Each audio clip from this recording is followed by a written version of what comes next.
नमस्कार, मैं हूं आशीष चित्रांशी और आप देख रहे हैं द न्यूज लॉन्चर। एनडीए के भीतर अब बवाल बगावत में तब्दील हो चुका है और तीन पार्टियां, ऐसी पार्टियां जिनकी वजह से या जिनकी बदौलत उत्तर प्रदेश में बीजेपी सरकार बनाती है और उसी रास्ते दिल्ली के तख्त पर काबिज होती है। उत्तर प्रदेश का ही रास्ता है। उत्तर प्रदेश में जो समीकरण और गठबंधन की राजनीति डेवलप की है, वो चाहे जैसे भी किया हो, वो प्रलोभन में हो, मजबूरी में हो, जैसे भी हो, तो बीजेपी के लोग जाने और वो साथ ही जाने। लेकिन उस उत्तर प्रदेश में अगर बीजेपी अकेली पड़ गई, जो अति पिछड़ी जातियों के नेताओं को अपने साथ इकट्ठा करके वोटों का समीकरण, ज्ञानेश कुमार के समीकरण से इतर, राजीव कुमार के समीकरण से अलग जो समीकरण तैयार किया है, वो समीकरण ध्वस्त होता हुआ नजर आ रहा है। क्या सिर्फ और सिर्फ ज्ञानेश कुमार जिता देंगे? और अगर अब भी ज्ञानेश कुमार का नतीजा आता है, यानी ज्ञानेश कुमार वाली सरकार बनती है, तो फिर उत्तर प्रदेश की जनता क्या इस सरकार को बर्दाश्त कर लेगी? इन सवालों के बीच में सीधे खबर पर आता हूं। तीन ऐसी पार्टियां हैं जो एनडीए छोड़ सकती हैं कभी भी, क्योंकि उनका रुख अब भाजपा को लेकर के निगेटिव ही नहीं, महानिगेटिव कहें तो हो चुका है। योगी सरकार में एक मंत्री जो एनडीए के घटक दल के मुखिया भी हैं, उन्होंने खुला ऐलान कर दिया, कैमरे पर ऐलान कर दिया कि गाली नहीं, गठबंधन तोड़ना है तो तोड़ दो गठबंधन, लेकिन गाली नहीं चलेगी और ये बर्दाश्त भी नहीं किया जाएगा। उन्होंने सिर्फ अपने बारे और में या अपनी पार्टी के बारे में बात नहीं किया, उन्होंने उसके साथ दो और दलों को भी जोड़ लिया और उनकी भी पैरवी कर डाली। मंत्री जी का नाम है संजय निषाद और आपके स्क्रीन पर मैं खबर पहले दिखा दूं, फिर उनको सुनवाता हूं और फिर इसके भीतर चलेंगे। 2027 के विधानसभा चुनाव से पहले एनडीए में सब कुछ ठीक नहीं। सहयोगी निषाद बोले भाजपा को हमसे फायदा नहीं मिल रहा तो ... लेकिन अब जो है ये ... हटाते हैं। अगली खबर देखिए, जरा नेक्स्ट खबर देखिए। भास्कर ने साफ साफ लिख दिया, मंत्री संजय निषाद की भाजपा को खुली धमकी। गोरखपुर में बोले छुट भैया नेता से हमें गाली न दिलाइए, दिक्कत है तो गठबंधन तोड़ लो। और ये गोरखपुर संजय निषाद का भी गृह क्षेत्र है और योगी आदित्यनाथ का भी गृह क्षेत्र है। अब योगी के घर में आज की तारीख में तो योगी से शक्तिशाली कोई नहीं रहा मुख्यमंत्री बनने के बाद। उससे पहले तो बहुत सारे लोग थे, समानांतर ही नहीं, योगी से ज्यादा ताकतवर भी थे, लेकिन अब तो कोई रहा नहीं। उसी गोरखपुर में बैठ करके खुलेआम भाजपा को चुनौती संजय निषाद अगर दे रहे हैं तो इसके पीछे कोई बड़ी तैयारी भी हो सकती है, ये बड़ी बगावत की आहट भी हो सकती है। मैं सबसे पहले अब संजय निषाद को ही सुनवा देता हूं और फिर बताएंगे कि क्या क्या वजहें हैं। और राजभर की पार्टी और जयंत चौधरी की पार्टी, इन दोनों पार्टियों को कैसे अपने दुख में शामिल किया है बगावत की ताकत को मजबूत करने के लिए। लेकिन पहले संजय निषाद को सुनिए। कि जो कुछ चल रहा है, अगर भाजपा को लगता है कि हम लोगों से फायदा नहीं मिल रहा है तो गठबंधन तोड़ दे। क्यों छोट भैया नेता से अब सब करवा रहे हैं? चाहे राजभर के भी यहाँ नेता हो, अब सब उल्टा पुल्टा बोलते रहते हैं। अभी आरएलडी के एक नेता हैं बेचारे, वो हम लोग नहीं, वो जाटों का वोट दिलवाया आरएलडी ने। क्या उनके नेता जो है जाट उनके पार्टी के खिलाफ बोलेंगे? हम कहते राजभर का नेता है, राजभर भैया आज के दिन में, तो अब नेता भर्ती करके एक जो है उनसे अपशब्द कराएंगे। और मैं भी अब निषादों का नेता और निषादों को वोट दिलवा रहा हूँ, तो क्या ये छोट भैया नेता को भर्ती करके ये कौन करा रहा है? यार हम कह रहे हैं आज के दिन में अगर जिसको सरकारी नहीं, मैं कहता हूँ जिसको सरकारी सुविधा मिली हुई गनर है और कहते भाई हम टिकट देने के लिए भाजपा ने, अब गोरखपुर से हम तो जानते थे कि माननीय गृह मंत्री। चलिए आगे कहानी फिर टिकट पे आई है, लंबी बात है और बहुत सारा इसमें बहुत कुछ बोला है उन्होंने। देखिए राजभर और जयंत चौधरी, इन दोनों की पैरवी करने की निषाद पार्टी के अध्यक्ष, इनको जरूरत नहीं थी। अपना दुख अपना कष्ट ओम प्रकाश राजभर बोल लेते और जयंत चौधरी बोल लेते, लेकिन इन्होंने उनको भी अपने दाहिने बाएं खड़ा किया कि ओम प्रकाश राजभर राजभर भैया हो गए, ओम प्रकाश राजभर को छुट भैया नेताओं से गाली दिलवा रहे। भाजपा का एक नेता वो रालोद के खिलाफ बयान देता है, आरएलडी के खिलाफ, जबकि उसी रालोद ने जाट वोट दिलवाए भाजपा को। बड़ी बात देखिए, जाट वोट रालोद ने दिलवाए और उसको गाली दे रहे हैं, ये उनसे छुट भैयों से उन पर अटैक करवा रहे हैं। संजय निषाद ने भाजपा को सलाह दिया, कहा इंपोर्टेड नेताओं से सावधान रहना चाहिए, सपा और बसपा से आए नेता सहयोगी दलों में घुसकर नुकसान पहुंचा सकते हैं, इसलिए सहयोगी दलों के प्रति सम्मान और भरोसा बनाए रखना जरूरी है, सहयोगी दलों से भरोसा बनाकर चले, राजभर आरएलडी और निषाद पार्टी पर अपशब्द बंद करवाइए। अब ये सहयोगी दल में ये जो इंपोर्टेड नेता हैं, इसमें देखिए दरअसल अगर इसके भीतर जाएंगे तो अखिलेश यादव इंपैक्ट नजर आएगा। पूजा पाल, अभी हाल फिलहाल कौन आया? पूजा पाल। दूसरी बात क्या चल रही है, ये ऐसे ही बयान नहीं है, सिर्फ ये अपशब्द नहीं है, इसमें कई खेल हैं। उत्तर प्रदेश में अभी 4-5 जगह खाली है मंत्रिमंडल में, और जो है वहां पर एक्सपेंशन की चर्चाएं बहुत जोरों पर है। खबर तो ये थी कि योगी आदित्यनाथ मंत्रिमंडल विस्तार की तैयारी पूरी कर चुके थे, लेकिन दिल्ली ने उस पर वीटो पावर लगाया और रोक दिया। योगी आदित्यनाथ आजकल जो भी चाहते हैं दिल्ली से रोक दिया जाता है, तो रोक दिया गया उसको। ये खबरें आई लखनऊ से। इस एक्सपेंशन में एक खबर ये भी थी कि पूजा पाल जो अभी हाल फिलहाल समाजवादी पार्टी के में रहते हुए जो उनके रुख थे, उनका तेवर था बगावती तेवर, योगी मैं हो गई थी, उसके बाद अखिलेश यादव ने उनको निकाल दिया। चाहते भी वही थी पूजा पाल, और योगी भी वही चाहते थे कि अखिलेश आउट कर दें, उसमें सदस्यता भी बची रहेगी और पूजा पाल का इस्तेमाल भी हो जाएगा। राजनीति में तो इस्तेमाल भाजपा से बेहतर कोई करना जानता नहीं। तो पूजा पाल को भी इस कैबिनेट एक्सपेंशन में मंत्री पद मिलने की उम्मीद जताई जा रही थी। कहीं न कहीं राजभर हो, निषाद हो या आरएलडी हो, इन तीनों पार्टियों के भीतर एक ऐसी कसक है कि एक दूसरी पार्टी से कोई टूट कर आ रहा है, वो मंत्री बनने का दावेदार हो जा रहा है। और हम चाहे 2 विधायक हो, चाहे 1 हो, चाहे 7 हो, चाहे 10 हो, हम पूरी पार्टी के साथ पार्टनर बने हुए हैं कब से, इतने दिन से रिश्ता निभा रहे हैं।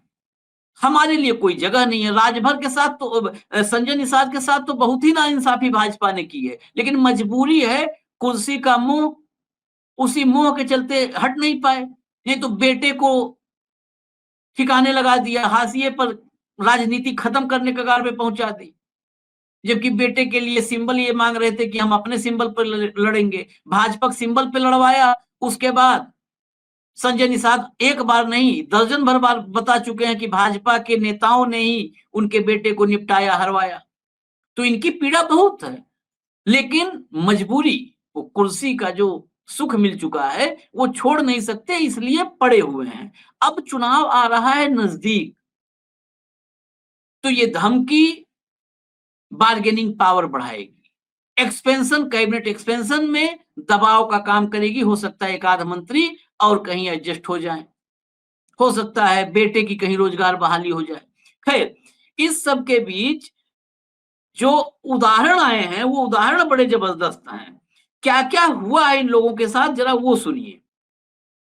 और इससे पहले मैं एक बात और साफ कर दूं, दिल्ली में अभी तालकटोरा स्टेडियम में इकट्ठा हुए थे, उसमें सब थे जिनका आज नाम नहीं, अनुप्रिया पटेल, उनके पति आशीष पटेल भी थे, वहां पर निषाद भी थे, राजभर का प्रतिनिधित्व, तो मतलब राजभर, निषाद, जयंत की तरफ से भी वहां पे प्रतिनिधि मौजूद थे, निषाद, सारे थे, जितने सहयोगी हैं उत्तर प्रदेश में भाजपा के सारे थे। और वहां भी तेवर बड़े तीखे थे, वहां पर विधानसभा घेरने की धमकी दे दी थी कि अगर हमारे हितों और हमारे मांगों पर नहीं सुनवाई की गई तो विधानसभा घेर लेंगे। बताइए, सरकार में जो है, जो मंत्री बन के बैठा है, वही कह रहा है कि हम विधानसभा घेर लेंगे। ऐसी विचित्र स्थिति कहीं देखी है? लेकिन देखिए, सब भाजपा का समय है, इस समय तो देखिए बाइस्कोप पर क्या क्या सिनेमा आपको नजर आता है, दिखता है। तो वहां का जो टेम्पो था उस टेम्पो को मेंटेन किया और इस बार गठबंधन तोड़ने की खुली धमकी दे दी, एकदम ओपन ऐलान। अब इसके पीछे कुछ फैक्ट्स भी उनके पास हैं। फैक्ट्स ये हैं कि उन्होंने कहा कि जयप्रकाश निषाद भाजपा के नेता हैं, इन्होंने कहा कि संजय निषाद आरक्षण के नाम पर निषाद समुदाय को, समाज को गुमराह कर रहे हैं। इलाहाबाद में जो है पीयूष रंजन है नेता, उन्होंने कहा पहले निषाद की टोपी और झंडा हटाओ फिर बात करो, पहले टोपी और झंडा हटाओ फिर बात करो। राज्य मंत्री हैं रामकेश निषाद, उन्होंने संजय निषाद को लपेट दिया, रगड़ दिया। आखिर ये सवाल तो जायज है कि भाजपा के नेता और राज्य मंत्री तक जो जिनका स्तर है, ऐसे नेता वो एक सहयोगी दल के मुखिया के खिलाफ कैसे इतने ब्लंटली बोल सकते हैं, कैसे ये संभव है? इसीलिए सवाल जो है खड़ा हुआ। इसके पहले लक्ष्मी नारायण चौधरी हैं, मंत्री हैं, तो कबीना मंत्री हैं, कैबिनेट मंत्री हैं, इन्होंने जो है रालोद के खिलाफ जयंत चौधरी की पार्टी को ही रगड़ दिया था, लपेट दिया था। राजभर पर तो लगातार हमले होते रहते हैं, लगातार इनको जो है लपेटा जाता है। तो ये जो है आशीष पटेल, देखिए आशीष पटेल का भी उन्होंने जिक्र किया, मैंने कहा था कि 3 लेकिन चौथा आशीष पटेल। आशीष पटेल को लेके कहा कि इनके खिलाफ तो माहौल, और आशीष पटेल की लड़ाई तो पता होगी, सीसीएल जब सूचना निदेशक थे तो आशीष पटेल के खिलाफ तो अफसर से लेकर के और बीजेपी के छुटभैया तक सबने मोर्चा खोल दिया था अनुप्रिया पटेल के पति के खिलाफ, सोचिए। लेकिन मजबूरी है, अनुप्रिया दिल्ली में मंत्री है, वो मंत्री पद कैसे छोड़े? चलो पति थोड़ा बहुत झेल ले रहे हैं, अपमान, बेइज्जती वो सब झेल ले रहे हैं, अगर संजय निषाद की भाषा में कहें तो गाली झेल ले रहे हैं, लेकिन कुर्सी दिल्ली में वो ज्यादा महत्वपूर्ण है। तो ये जो बातें हैं ये अब कहीं ना कहीं उस तरफ लेके जा रही हैं जहां पर एनडीए दरकता नजर आ रहा है। और अखिलेश फैक्टर, मैंने कहा था कि यहाँ पर अखिलेश इंपैक्ट है। अखिलेश इंपैक्ट कैसे है? पूजा पाल अखिलेश के पार्टी से गई और पूजा पाल ने जिस तरीके की लॉबिंग की बीजेपी के लिए, लॉबिंग कहिए कि या आप कहिए कि अटैक, लॉबिंग की बजाय अटैक ज्यादा बेहतर शब्द होगा, अटैक किया अपने ही नेता जिन्होंने उनको विधानसभा में बिठाया था विधायक बना करके, अखिलेश यादव, उन्हीं के खिलाफ। यहां तक कि कह दिया कि अगर मेरी हत्या हो जाएगी तो अखिलेश यादव समाजवादी पार्टी जिम्मेदार हो। लेकिन अखिलेश ने उस सिचुएशन को इतना जबरदस्त तरीके से हैंडल किया कि पूजा पाल से लेकर के और कैबिनेट एक्सपेंशन तक सारा मामला ठंडे बस्ते में चला गया। अगर उसी समय अगर अखिलेश यादव ने ये रिएक्शन नहीं दिया होता तो जिस तरीके से पूजा पाल के जरिए योगी आदित्यनाथ ने बम्बार्डमेंट शुरू किया था, कैबिनेट एक्सपेंशन भी हो जाता, पूजा पाल मंत्री भी बन जाती और संजय निषाद, ओम प्रकाश राजभर ये ताली बजाते रह जाते, ऐसे जो है कैमरे के सामने बस नाराजगी जताते रह जाते। पूजा पाल जो अखिलेश ने अटैक किया, अमित शाह को संबोधित करते हुए कुछ स्टेटमेंट दिए, चिट्ठी लिख डाली, समाजवादी पार्टी ने चिट्ठी लिखी, बकायदा चिट्ठी लिख के भेज दिया अमित शाह को। अब ये अमित शाह और योगी आदित्यनाथ का समीकरण आप सब जानते हैं, इसमें अब कुछ बताएं तो रिपीटेशन होगा। दिल्ली को मौका मिला योगी जो है थोड़ा सा टाइट करने का, और टाइट कर दिया। अब्दुल टाइट करते करते योगी को ही टाइट कर दिया।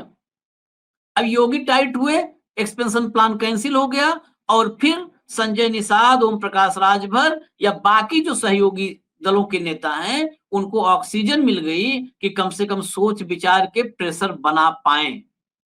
तो ये एहसान अखिलेश यादव का है। अब एहसान राजनीति में चुकाने के लिए कई बार मुफीद वक्त का इंतजार किया जाता है। कहीं वो 27 का चुनाव तो नहीं है मुफीद वक्त। अगर संजय निषाद, ओम प्रकाश राजभर, इनको ये आभास हो गया कि वोट चोरी वाला खेल नहीं चल पाएगा उत्तर प्रदेश में, देखिए बिहार का इंतजार कीजिए, बिहार के नतीजों का बेसब्री से इंतजार कीजिए। बिहार में अगर ये फॉर्मूला फेल हो गया एसआईआर वाला, इतने जो है मतदाता हटा दिए गए, उतने छांट दिए गए, 65 लाख और 70 लाख, ये खेल फेल हुआ अगर, तो उत्तर प्रदेश की सरकार भी खतरे में हो जाएगी और 27 के चुनाव के नतीजों का रुझान भी मिल जाएगा बिहार में। क्योंकि अब इस मामले में कोई डाउट नहीं है, संजय निषाद ऐसे ही नहीं बोल रहे हैं, अब इसमें किसी को संदेह नहीं है कि 2013 के बाद बीजेपी की लोकप्रियता सबसे निम्नतम बिंदु पे है, सबसे निचले स्तर पर। इस वक्त ईमानदारी से चुनाव हो जाए तो 100 सीट पाना मुश्किल हो जाएगा बीजेपी का। तो निम्नतम स्तर पे जब लोकप्रियता है तो एक ही सहारा है, वो ज्ञानेश कुमार। अगर वो सहारा फेल हो गया तो फिर उत्तर प्रदेश में भाजपा बेसहारा हो जाएगी, यह भी पक्का है। क्योंकि ये रीजनल दल जो हैं, क्षेत्रीय दल, छोटे छोटे जो हैं, खासकर जातीय आधार पर तैयार दल जो हैं, चाहे राजभर की पार्टी हो, निषाद की पार्टी हो, अनुप्रिया की पार्टी हो या जयंत की पार्टी हो, ये मौके की तलाश में, ये राजनीति ऐसा नहीं समझते हैं। राजनीति तो बहुत बड़े बड़े दिग्गज जो दिल्ली उल्ली में कथित चाणक्य हैं, उनसे कम नहीं है राजनीति की समझ इनको, और जनता की नब्ज ये समझ चुके हैं। इसीलिए अपनी सरकार के खिलाफ विधानसभा घेरने का और बगावत करने का ये जो माहौल बना रहे हैं, इसीलिए बना रहे हैं ताकि जनता का गुस्सा जो है वो इन पर डायरेक्ट न हिट कर पाए। ये बीच में एक शील्ड तैयार कर रहे हैं कि हमने तो अपनी ही सरकार की जो है खिलाफत की। वो शील्ड का काम करेगा कि पब्लिक में एक सेंटीमेंट बनता है कि ये तो योगी सरकार का विरोध ही कर रहे थे, बेचारे कर नहीं पाए, कुछ मजबूरी थी, लेकिन अपनी आवाज उठाए भरपूर। तो जनता के नब्ज तो समझ चुके हैं, ये इसी का ये परिणाम है, ये नतीजा है जो ये बगावती तेवर है।